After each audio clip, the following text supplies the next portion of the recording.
The Grand Assembly Hall floated in the deep black between two dying stars. It was the largest structure ever built by any species, a station the size of a small moon, wrapped in glass and gold, where 42 species came together to govern the galaxy. On any given day, thousands of diplomats, officers, translators, and assistants filled its corridors. The air hummed with languages no human throat could produce. The lights shifted color to accommodate species that saw in spectrums beyond visible light. It was, by every measure, the heart of galactic civilization. And on this particular morning, Grand Arbiter Valan of the Dorvathi stood at the central podium, delivering his annual address to the full assembly. His voice was deep and smooth, the kind of voice that made every word sound important, even when it wasn't. He spoke of unity, he spoke of progress, he spoke of the Council's unmatched legacy of peace and cooperation across the stars. They never did during the annual address. It was tradition, not substance. Delegates checked their devices. Aides whispered to each other.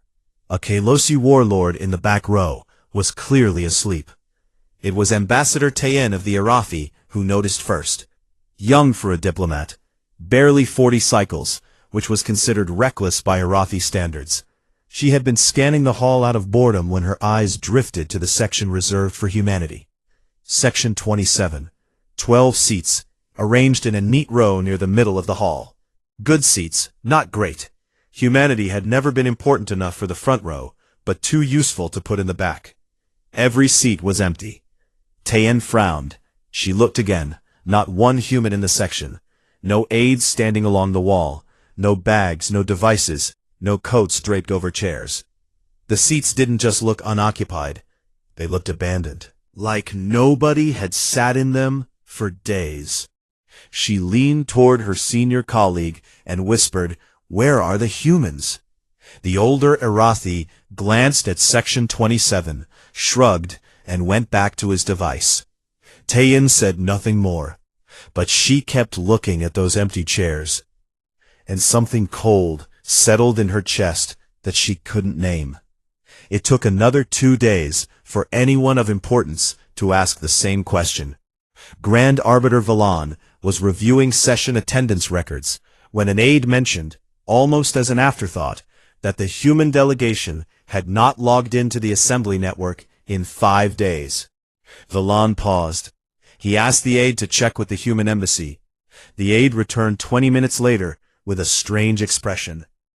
"The embassy is closed, Grand Arbiter. Sealed. The staff quarters are empty. And there is a formal document filed in our system, a withdrawal accord submitted by Ambassador Han Do-hyun 6 days ago." "A withdrawal accord?" "Yes, sir. Full withdrawal from the Galactic Council, effective immediately upon filing." "And nobody read it?" The aide hesitated. "It was processed automatically, sir. The system flagged it as routine correspondence." Valan leaned back in his chair. For a moment, his face showed something close to confusion. Then he laughed. It was a short, dry laugh, the kind powerful people use when they don't understand something but refuse to admit it. "A negotiation tactic," he said. "Humans do this. They make a scene so we'll chase after them and offer concessions. It's very human." He told the aide to draft a polite but firm message, inviting the human delegation to return to their seats. "Make it warm," he said, "but not too warm. We don't want them thinking they've won something." There was no reply. 6,000 light-years away, aboard the heavy cruiser HSS Quiet Dawn, Fleet Admiral Yoon Nari stood in the command center and watched a star map the size of a wall. Across it, small blue dots represented every human vessel in Council space. Military ships, cargo freighters, medical transports, survey craft, diplomatic shuttles. There had been thousands of them, scattered across 14 sectors. Now, one by one, the blue dots were disappearing. Not destroyed, not lost, just folding away, jumping to faster than light and heading home. Every human ship, every human crew, Every human presence in Council space was pulling back in a synchronized withdrawal that Nari had spent 4 months planning in absolute secrecy. She had coordinated with every branch of human military and civilian command. She had timed jump windows, arranged fuel deposits, and sequenced departures so that no single sector would notice a sudden gap. The ships left quietly, a few at a time, like guests slipping out of a party that had stopped being fun a long time ago. A young officer approached her. "Admiral, the last civilian transports in Sector 9 have cleared the border. Sector 9 is now dark." Nari nodded. "That leaves Sectors 4, 11, and 14. "On schedule, ma'am. 48 hours. She watched another cluster of blue dots blink out. "Has the Council sent anything?" The officer checked.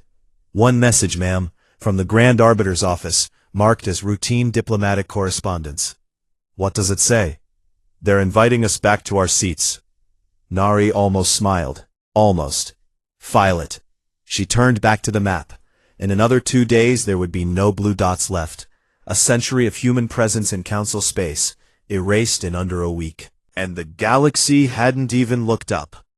On the Arathi homeworld, in a hospital that humans had helped build with human money and human hands, a medic named Shin Unji was finishing her last shift. She had worked at this hospital for 11 years. She had trained nurses, repaired surgical machines, treated patients from 6 different species, and never once taken a full day off. The Arathi staff knew her face, but not her name. They called her the Human Doctor, which she had stopped correcting years ago. On her last night, Unji moved quietly through the ward. She checked every machine she had installed. She calibrated the surgical units one final time. She left handwritten notes, in Arathi script, which she had taught herself, taped to the side of each device. Step-by-step instructions, maintenance schedules, emergency procedures. She wrote them carefully, in simple language, because she knew the Arathi engineers had never bothered to learn how the machines worked. They had never needed to. Yunji had always been there. A young Arathi nurse found her packing her bag near the exit.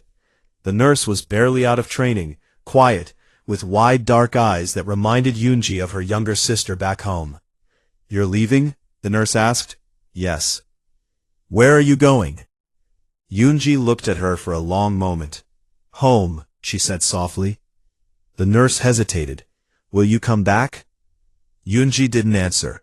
She placed her hand briefly on the nurse's shoulder, a human gesture the Arathi didn't fully understand, but somehow felt, and then she walked out into the warm night air. She didn't look back at the hospital. She had given it 11 years. That was enough. In a dusty archive room on the Moeni homeworld, old archivist Dura sat surrounded by data screens that filled every wall. She was ancient by Moeni standards, her scales faded to pale silver, her eyes still sharp behind thick optical lenses. She had spent the last 60 years doing something no one had asked her to do, and no one had ever thanked her for. She had kept count. Every water purifier humanity installed on a drought world, recorded. Every border patrol humanity ran without pay, recorded. Every famine humanity responded to, every plague humanity helped cure, every war humanity mediated, every insult humanity absorbed with a tired smile and a nod, all recorded. The archive filled 300 data cores. It was the most complete record of a single species' contributions to galactic civilization ever assembled. And in 60 years, not one council official had ever requested access.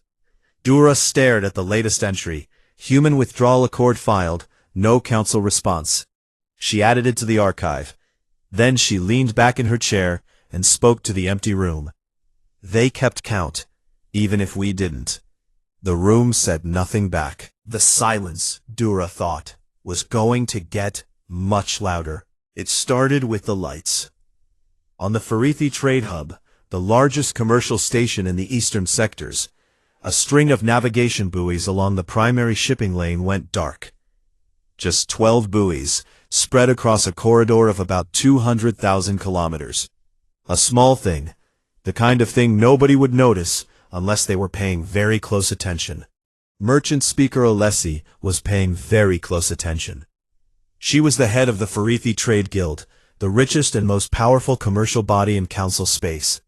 She was tall, thin, and sharp in every sense of the word.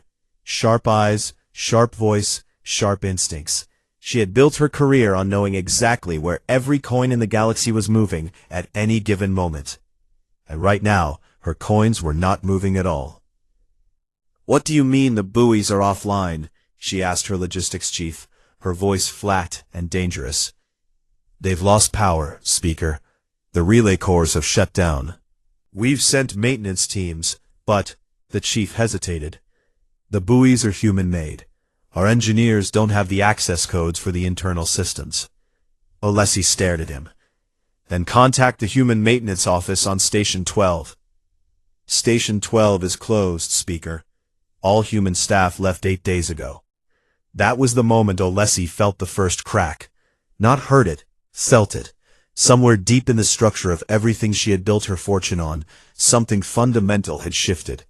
She sat down at her desk and began pulling data. What she found over the next 6 hours made her stomach turn. 31% of all interstellar freight routing in Council space ran through relay systems that humans had built, installed, and maintained. The navigation buoys, the signal amplifiers, the emergency beacons along 16 major trade corridors, all human. The Farithi had paid for none of it. No species had. Humanity had built the infrastructure as a contribution to galactic prosperity, and the Council had accepted it the way one accepts air, without thinking, without gratitude, without ever wondering what would happen if it disappeared. Alessi called an emergency train summit that afternoon. The numbers she presented were met with disbelief, then anger, then a silence that was worse than both. On the other side of the galaxy, Warlord Gren of the Kalosi was dealing with a different kind of silence. The silence of empty space where patrol ships used to be. The Kalosi were warriors. They were proud of this. Their children learned to fight before they learned to speak. Their culture was built on strength, honor, and the belief that power was the only language the universe respected. They had always looked down on humans. Humans were soft. Humans talked too much. Humans smiled when they should have been baring their teeth. But humans had also been patrolling the Kalosi border for 80 years. The border regions were dangerous. A stretch of unstable space filled with pirate fleets, rogue mining operations, and species too violent or too desperate to join the Council. Keeping the border secure required constant patrols, fast response ships, and an intelligence network that could track threats across dozens of systems simultaneously. The Kalosi had the warriors for it, but not the ships, not the technology, and not the patience for the slow, grinding work of daily patrols. So the humans had done it. Quietly, efficiently, without asking for recognition. Human corvettes ran the border lanes. Human intelligence officers tracked pirate movements. Human quick response teams intercepted raids before they reached Kalosi colonies. It was not glamorous work, and the Kalosi had never once acknowledged it. When asked, Gren had always said, "The humans patrol because they are too afraid to fight. They watch so they don't have to act." Now the humans were gone, and the pirates came within the first week. 3 raiding fleets hit outer Kalosi colonies in rapid succession. The attacks were brutal and well coordinated. The pirates had clearly been watching, waiting for the human patrols to disappear. 2 colonies were stripped of resources. A third lost its orbital defense station entirely. Gren mobilized his warriors, but they were scattered across too wide an area, and their ships were older and slower than the human corvettes they had replaced. He sent a formal request to the Council for military reinforcement. The response came back in language so careful and diplomatic that it took Gren a full minute to realize it meant no.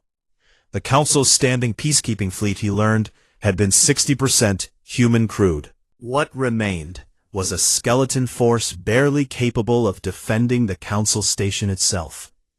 Gren broke his communication console with his bare hands after reading that message. His aide quietly ordered a replacement.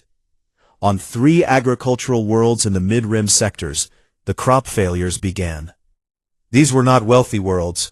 They were dry, harsh planets that had been barely livable until a human engineer named Bake Gseok had designed a network of atmospheric processors specifically for arid environments. The processors pulled moisture from thin air, regulated ground temperature, and created stable microclimates where food could grow. Gseok had installed them personally, traveling from world to world over a span of 15 years. He had trained local engineers on basic operations, but the full maintenance protocol, a complex sequence that needed to be performed every 90 days, he had always done himself. And he had stopped offering after the 3rd time he was told it wasn't necessary. Now the 90-day window passed, and the processors began to fail. Slowly at first, a drop in output here, a temperature fluctuation there, then faster. Fields that had been green for decades turned brown in weeks. Water reserves that the processors had kept full began to drop. Local officials sent urgent messages to the Human Engineering Corps. The messages bounced back, undelivered. There was no Human Engineering Corps anymore. Grand Arbiter Valon convened an emergency session of the Council. The hall was full for the first time in years, not out of duty, but out of fear. Valon stood at the podium, and for once, every delegate was listening. He spoke carefully. He acknowledged certain disruptions caused by humanity's unexpected departure. He praised the Council's resilience. He assured the Assembly that the situation was temporary. And then, he proposed sending a message to humanity, a cordial invitation to resume their place in the Council. The message was drafted by Valon's staff. It was 3 pages long. It thanked humanity for its past service. It expressed the Council's continued appreciation for human contributions. It noted that the Council remained open to humanity's return, and that such a return would be mutually beneficial. It was, in every line, the kind of message a master sends to a servant who has forgotten their place, dressed up in polite words, but dripping with the assumption that humanity should be grateful for the chance to come back. The message was sent across every diplomatic channel. It reached human space in under an hour. And there, in a communication center on the edge of human territory, an officer read it, flagged it, and forwarded it up the chain. It passed through 4 offices before landing on the desk of Fleet Admiral Yoon Nari. Nari read it while eating lunch. She chewed slowly, set the message aside, and finished her meal. Then she filed the message in a folder labeled Council Correspondence, No Action Required. No reply was sent. In the quiet of her archive, Dura received a visit she had not expected. Ambassador Taein stood in the doorway, looking young and uncertain. Her diplomatic composure cracked just enough to show something real underneath. "I want to see it," Taein said. "The human record, all of it." Dura studied her for a long moment. She had been waiting 60 years for someone to say those words. She had imagined it would feel triumphant. It didn't. It just felt late. She opened the archive. Screen after screen lit up around the room, data stretching back over 100 years, agricultural projects, medical missions, infrastructure builds, peacekeeping deployments, disaster responses, diplomatic interventions, trade support, scientific collaborations. Every entry tagged with dates, locations, outcomes, and, in a column Dura had added herself, the Council's official response to each contribution. The responses were almost all the same. Silence. Occasionally a brief acknowledgement. Once or twice, active criticism. Never gratitude. Never recognition. Never anything close to what the contribution deserved. Taein moved through the archives slowly. She didn't speak for a long time. When she finally did, her voice was barely above a whisper. Did we ever once say thank you? Dora looked at her. The old archivist's eyes were tired and kind, and full of something that might have been grief. She didn't answer, and Tayin understood that the silence was the answer, the same silence the humans had been hearing for 100 years, the same silence they had finally decided to return. 2 months after the humans left, the Arathi started dying. It was a plague they had seen before, a respiratory disease called the Gray Breath, named for the color it turned the lungs of those it killed. It had swept through the Arathi homeworld once, 40 years ago, and it had been devastating. Entire cities had been quarantined. Millions had been infected. The death toll had climbed every day, like a number that had forgotten how to stop. And then the humans had come. A team of human researchers, led by a quiet woman whose name most Arathi never learned, had spent 11 months in a sealed laboratory on the outskirts of the capital. They had worked in shifts, 18 hours on, 6 hours off, eating at their desks, sleeping on cots, and refusing to leave until they had an answer. On the 331st day, they had synthesized a cure. The Gray Breath had been wiped out in 6 weeks. The Arathi government had issued a formal statement calling the cure a welcome development. No human was mentioned by name. Now the Gray Breath was back, a new strain, slightly mutated, but close enough to the original that the old cure should have worked, if anyone knew how to make it. The formula existed in the hospital database. The equipment to synthesize it existed in the same hospital that Shin Unji had spent 11 years maintaining.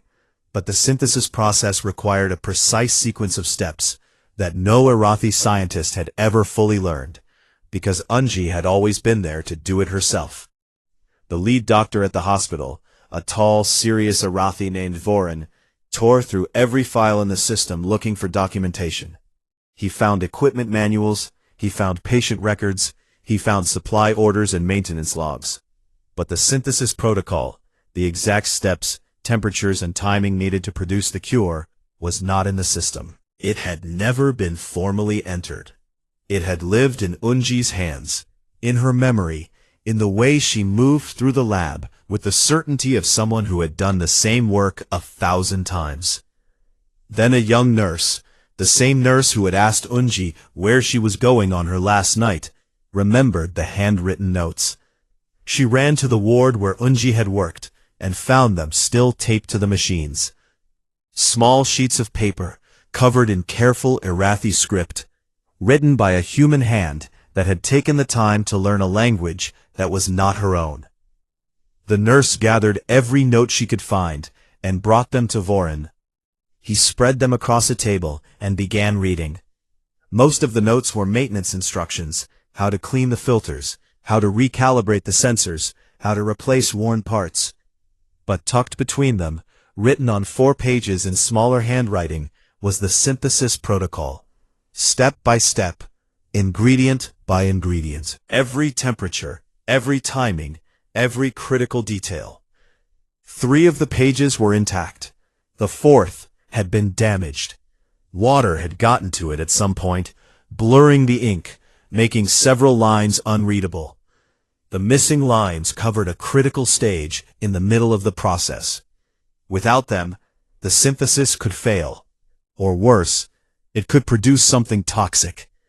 Vorin stared at the ruined page for a long time. Then he assembled his team and told them they would have to reconstruct the missing steps through trial and error. It would take time. Time that the dying did not have. While the Arathi fought their plague, the Kalosi were fighting something they understood better, an enemy with a face. But understanding did not mean winning. 2 more border colonies fell in rapid succession. The pirate coalition had grown bolder and larger, absorbing smaller raiding groups into a fleet that now outnumbered anything the Kalosi could field in the border sectors. Warlord Gren had pulled warriors from the interior to reinforce the frontier, but it wasn't enough. His ships were too slow. His intelligence was too thin. He was fighting blind in space that humans had once watched with a network of sensors and scouts, so thorough that a pirate couldn't sneeze without someone knowing about it. Gren did something he had never done before in his life. He asked for help. Not from his allies. The KLOC had no allies, only rivals they tolerated. He asked the council. He walked into the Grand Assembly Hall during a session and did not wait for permission to speak. He strode to the center of the floor, his heavy boots echoing in the sudden silence, and he pointed one massive clawed hand directly at Grand Arbiter Velan. "You drove them away," Gren said. His voice was not loud. It didn't need to be. Every species in this room mocked them, called them servants, called them soft. And when they finally left, you sent them a letter, asking them to come back like children who wandered too far from home. He took a step closer to Velan's podium. "My people are dying on the border. Colonies we built with our own hands are burning. And where is the Council's fleet? Where is the great power of this assembly?" Velan stood slowly. His face was controlled, but his hands gripped the edge of the podium. "The Council is addressing. The Council is talking." Gren cut him off. "The Council has always been talking. The humans were doing, and you never once had the decency to notice." The hall erupted. Delegates from a dozen species were on their feet.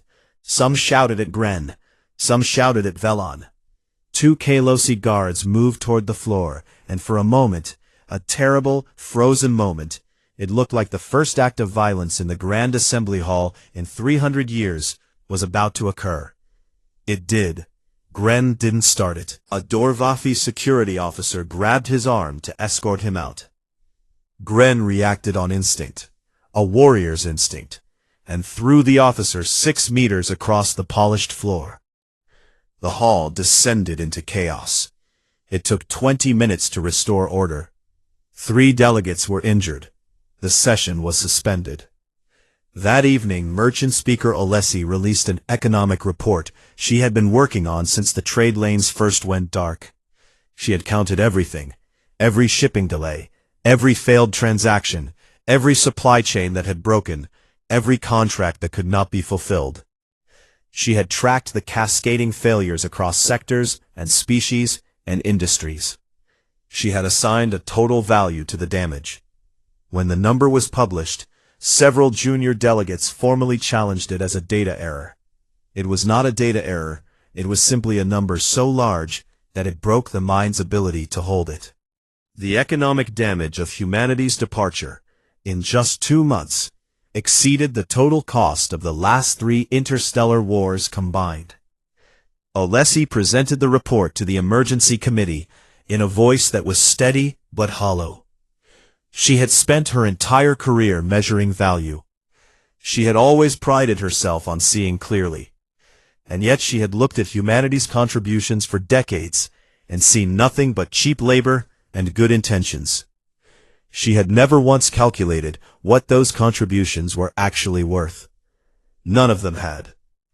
In his office, Velan composed a second message to human space. The first had been polite. This one was not.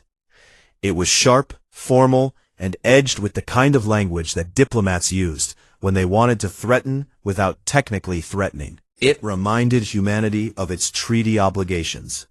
It referenced consequences for unilateral withdrawal. It spoke of the expectations of the galactic community. It was the message of a man who was afraid and too proud to admit it. The message reached human space. It was read, it was filed. No reply was sent. On a coastal colony world, far from council space, Han Do-hyun knelt in his garden and pulled weeds from between rows of vegetables he had planted himself. The sun was warm. The wind carried salt from the sea.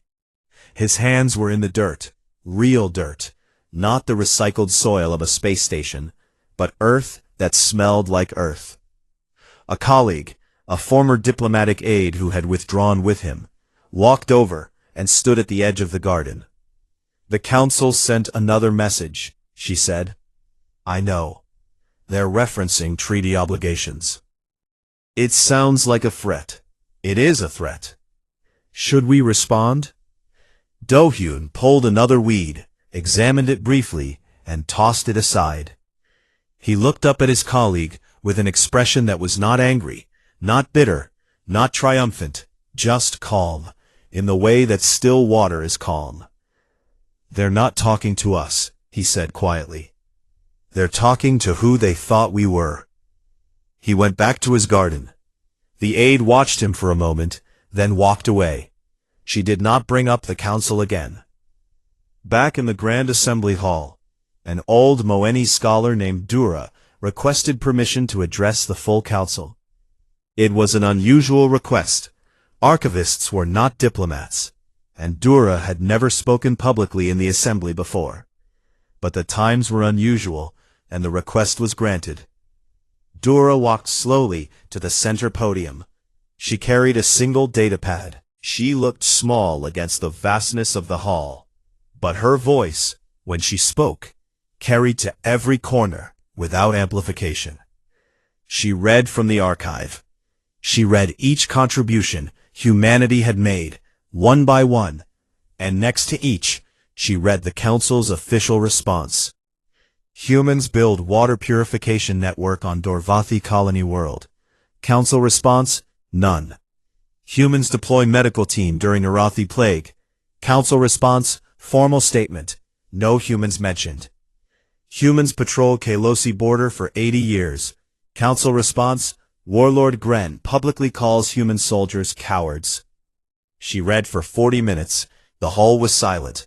Not the polite silence of attention, but the heavy silence of people hearing something they had always known, but refused to say out loud. When she finished, several delegates left without speaking. Valan remained in his seat. He stared straight ahead at nothing. His hands were still on the podium, but they were no longer gripping. They were just resting there, as if they had forgotten what they were holding on to. 6 months after the humans left, the galaxy looked different from above. If someone had mapped the trade routes, military patrols, supply lines, and communication networks before the withdrawal, and compared them to the same map now, they would have thought they were looking at two different civilizations. The old map had been dense, layered, and alive with movement, a web so complex and interconnected that it hummed. The new map had holes in it, dark patches where traffic used to flow, dead zones where signals used to bounce, empty corridors where ships used to run on schedules so precise that you could set a clock by them. The Council had officially dissolved its standing military structure. There was nothing left to stand. The remnants of the peacekeeping fleet had been distributed among individual species to protect their own borders, which meant that species with strong navies kept their territory safe, and species without strong navies did not. The idea of shared defense, the idea that had held 42 species together for centuries, was gone. It had, it turned out, been held together by human ships and human crews, and without them, it was just an idea. Ideas, as Warlord Gren had said in a rare moment of clarity, don't stop pirates. Individual species were forming their own alliances now, small, cautious, built on mutual need rather than mutual trust. The Farithi and the Moeni had signed a trade pact. The Rathi and two smaller species had formed a medical cooperation agreement. The Kalosi had allied with no one, because the Kalosi did not do alliances. They did survival, and they did it alone, and they were paying for it in blood. It was in this fractured galaxy that Ambassador Tayan did something that would have been unthinkable 6 months earlier. She went to the border of human space. Grand Arbiter Valan, still clinging to the shreds of his authority, had refused to authorize any diplomatic mission to humanity. He called it beneath the Council's dignity. He said the humans would come back on their own when they realized how much they needed the Council. He said this with the confidence of a man standing in a burning building and insisting the fire would put itself out. Tayan went anyway. She took a small Arathi diplomatic shuttle, unarmed, unescorted, broadcasting peaceful intent on every frequency. She crossed into the buffer zone between Council space and human territory and waited. She waited for 3 hours. Then a single human corvette appeared on her sensors. It was small, fast, and armed in the quiet way that human ships were always armed. Nothing flashy, nothing threatening, just the calm assurance that everything necessary was in place. A human officer appeared on screen, a young man with a calm face and a neat uniform. He was polite, he was professional, and he was brief. "Ambassador Tayin," he said, "humanity is not accepting diplomatic envoys at this time. We appreciate your journey, and we mean no disrespect.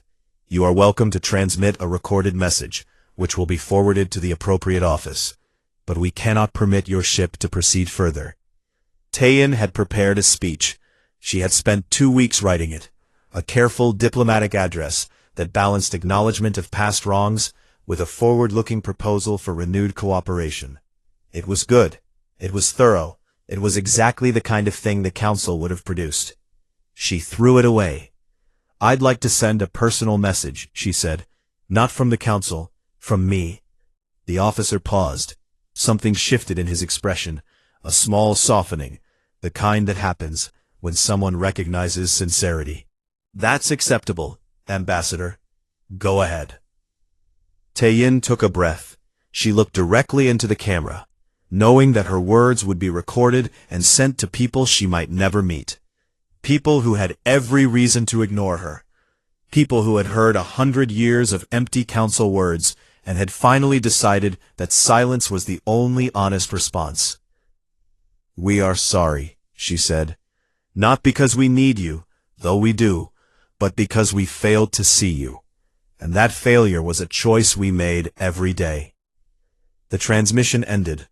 The Corvette held position for a moment, then turned and slipped back into human space. Tayin sat alone in her shuttle for a long time, watching the stars on the other side of the border, wondering if her words would reach anyone who still cared enough to hear them. They did. The message was received by a communications relay, forwarded through 2 processing centers, and delivered to Fleet Admiral Yoon Nari aboard the Quiet Dawn.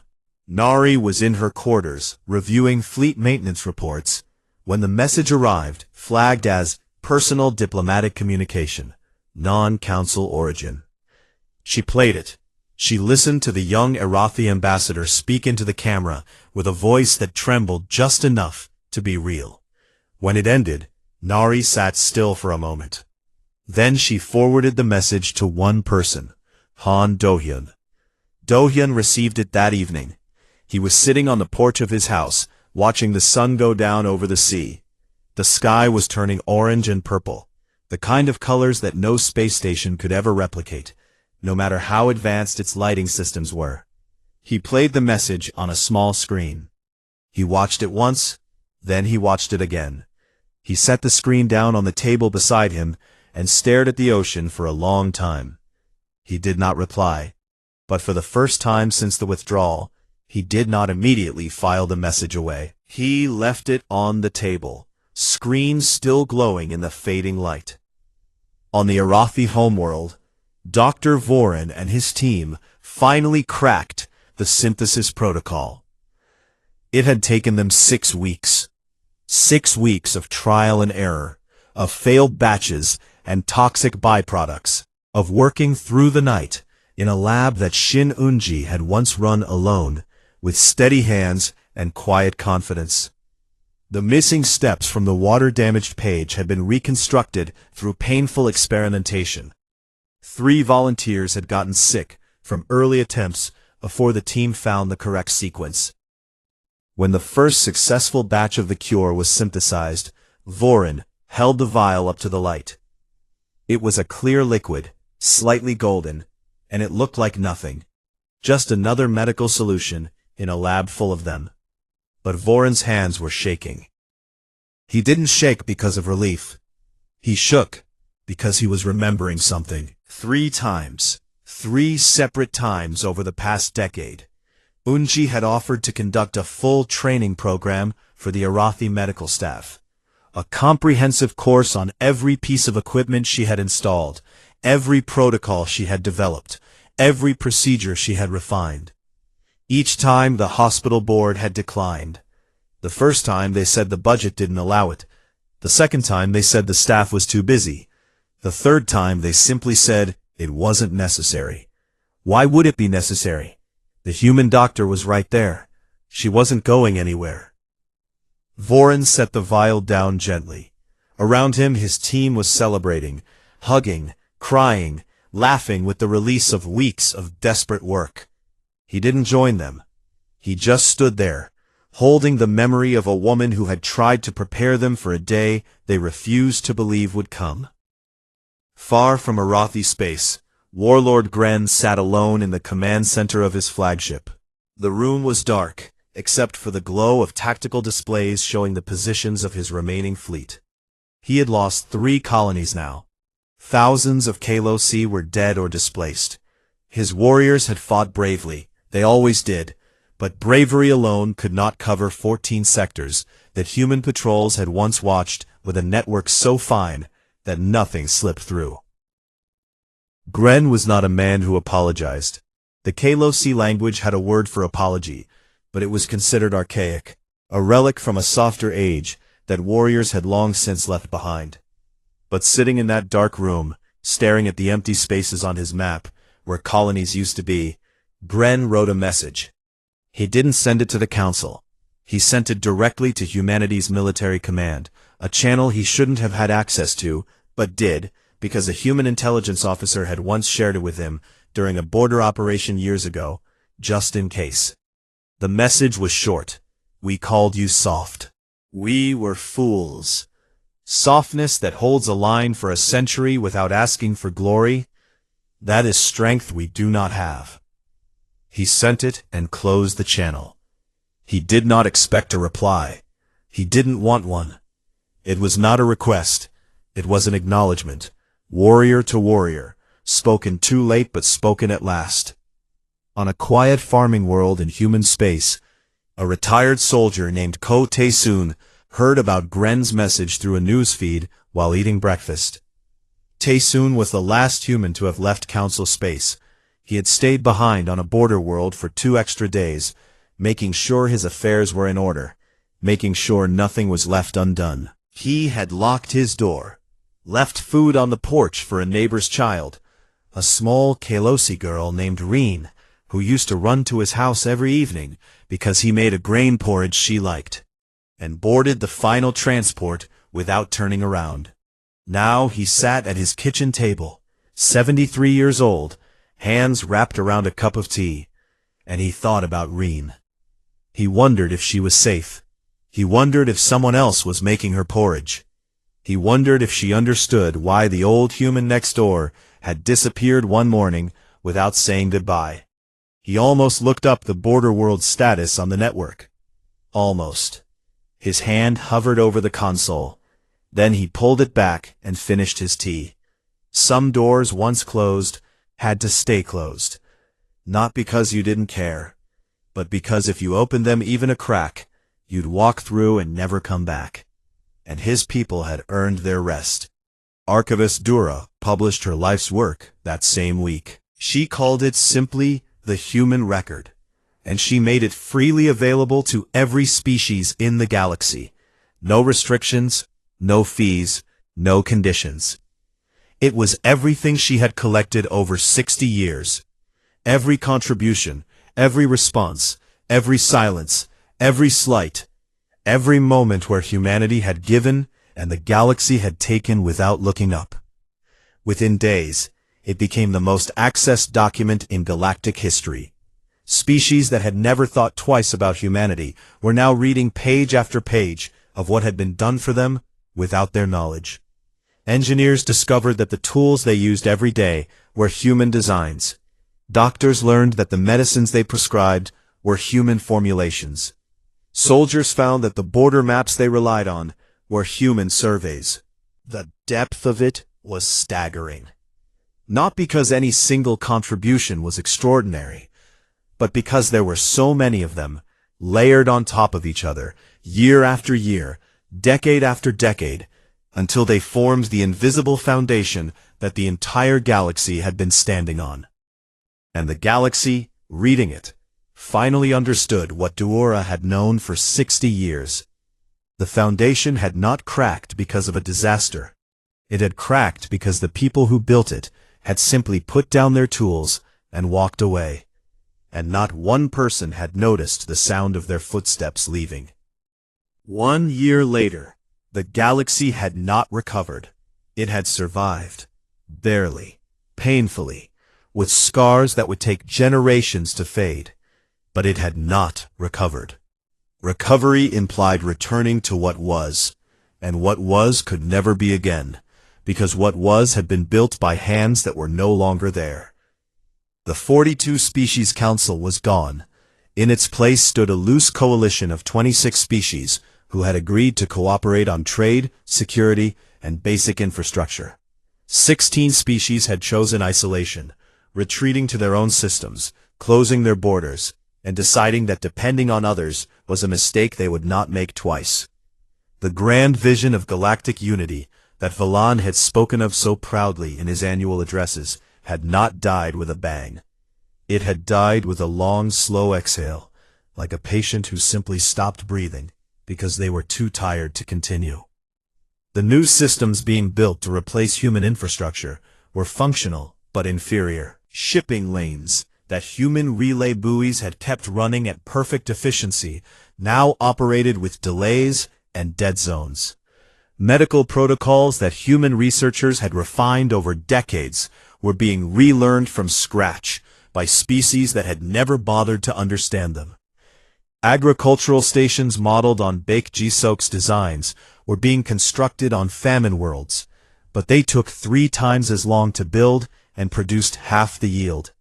Everyone was learning, slowly and painfully, that the things humans had made look easy were not easy at all.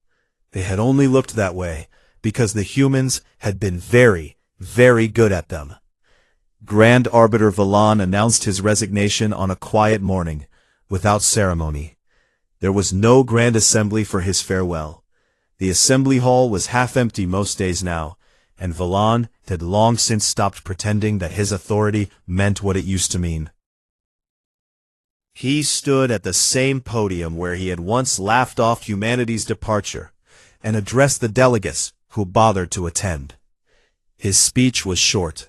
His voice, once deep and commanding, sounded thin. He did not apologize. His pride, the deep structural pride that had been the foundation of his entire life, would not allow the word. But he said something that no one expected. I governed a council that was sustained by the labor of a species we refused to respect. I built my authority on a foundation I did not lay and could not maintain. I do not ask humanity to return. That is not my right. I ask you, all of you who remain, to remember why they left. Not the politics of it, not the economics. Remember the why. They left because we made them invisible. And we made them invisible because it was comfortable. Because it allowed us to believe we were greater than we were. He paused. The hall was utterly silent. And I was the most wrong. He stepped down from the podium and walked out of the Grand Assembly Hall for the last time. He was not seen publicly again. Those who knew him said he returned to his homeworld and lived quietly, refusing all visitors.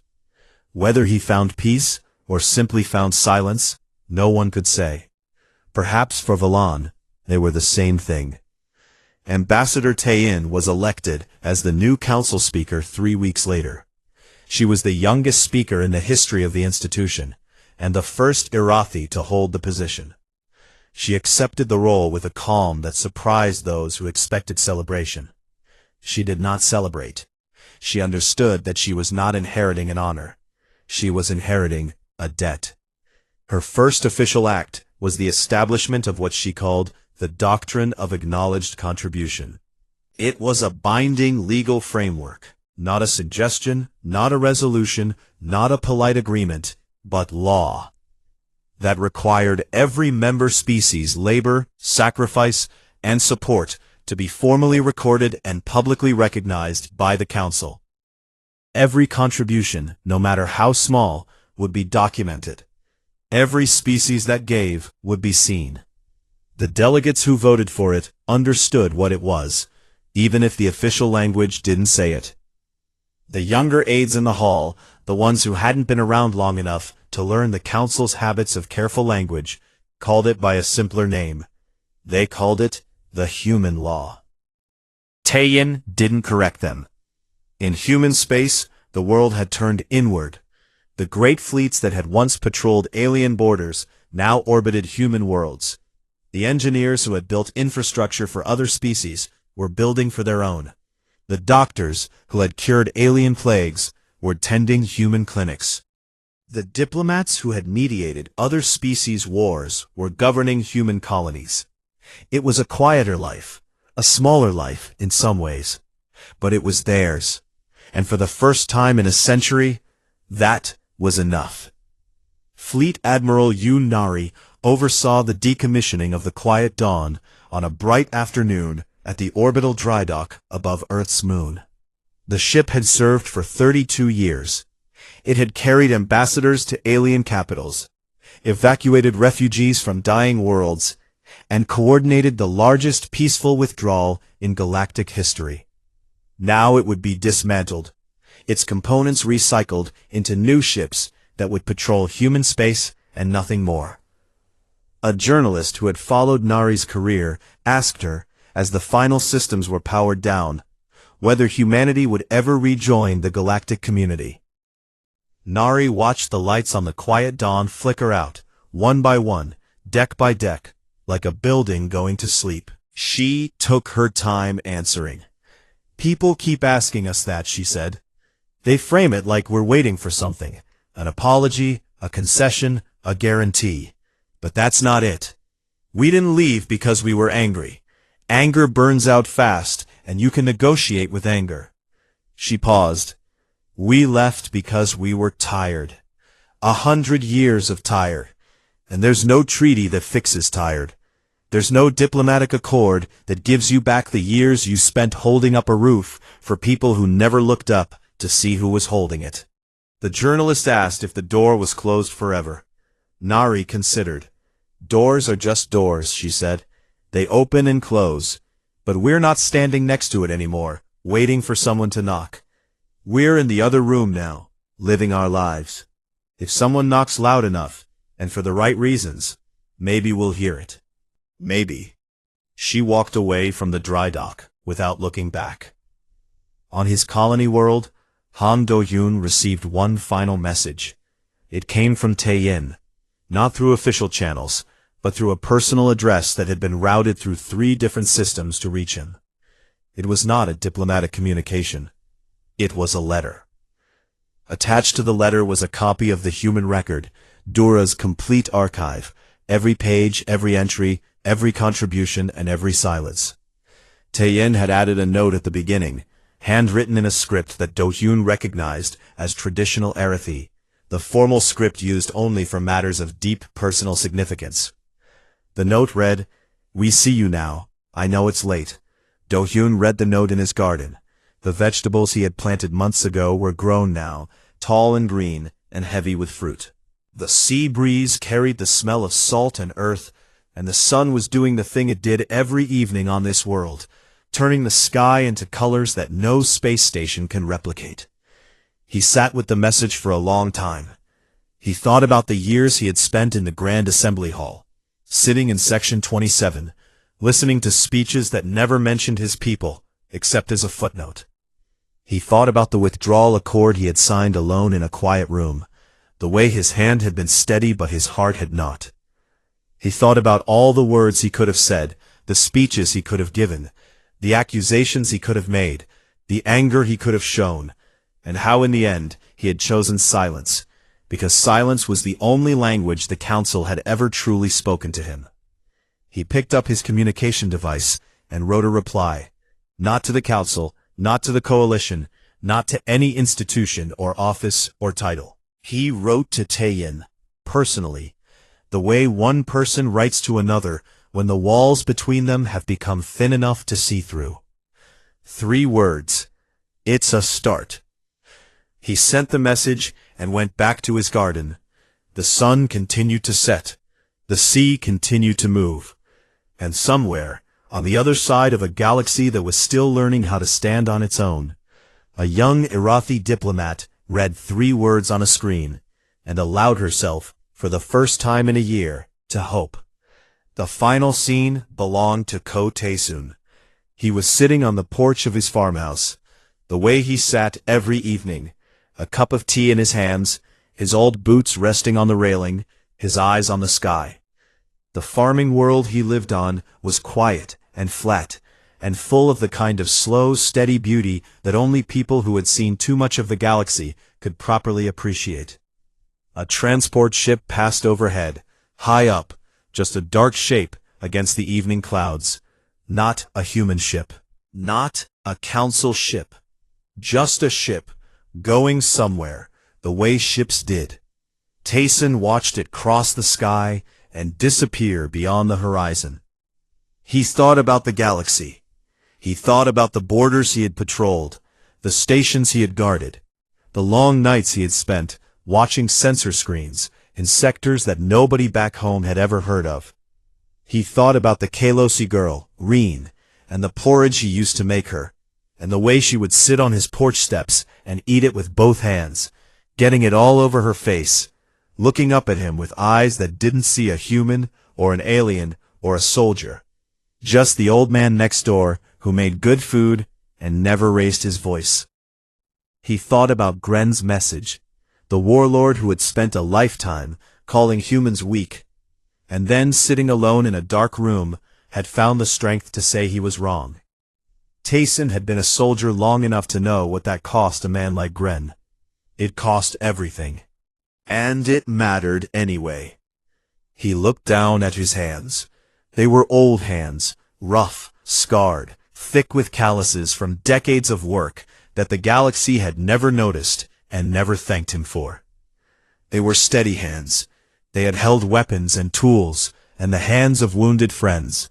They had built things and fixed things and held things together when everything was trying to fall apart. And now they held a cup of tea on a quiet porch on a world that was entirely, finally, his. Ko Taesun smiled. Not because the galaxy had learned its lesson, not because the council had changed, not because anyone had said the words he had spent a lifetime not waiting for, but somehow still hoping to hear. He smiled because the evening was warm, and the tea was good, and the sky above his small farmhouse was full of stars he no longer had to patrol. His people had given a century to the galaxy. They had given it freely, without condition, without expectation of return. And the galaxy had taken it the way deep water takes a stone, completely, silently, without a ripple. Now the giving was over. The silence for the first time belonged to them. And it was not empty. It was full, full of rest, full of peace, full of the quiet dignity of people who had finally set down a weight they had been carrying so long they had forgotten it was heavy. The transport ship was gone. The sky was dark. The stars came out, one by one, the way they always did, patient, unhurried, asking nothing of the old soldier who watched them from below. Taesun finished his tea. He closed his eyes, and for the first time, in longer than he could remember, he rested.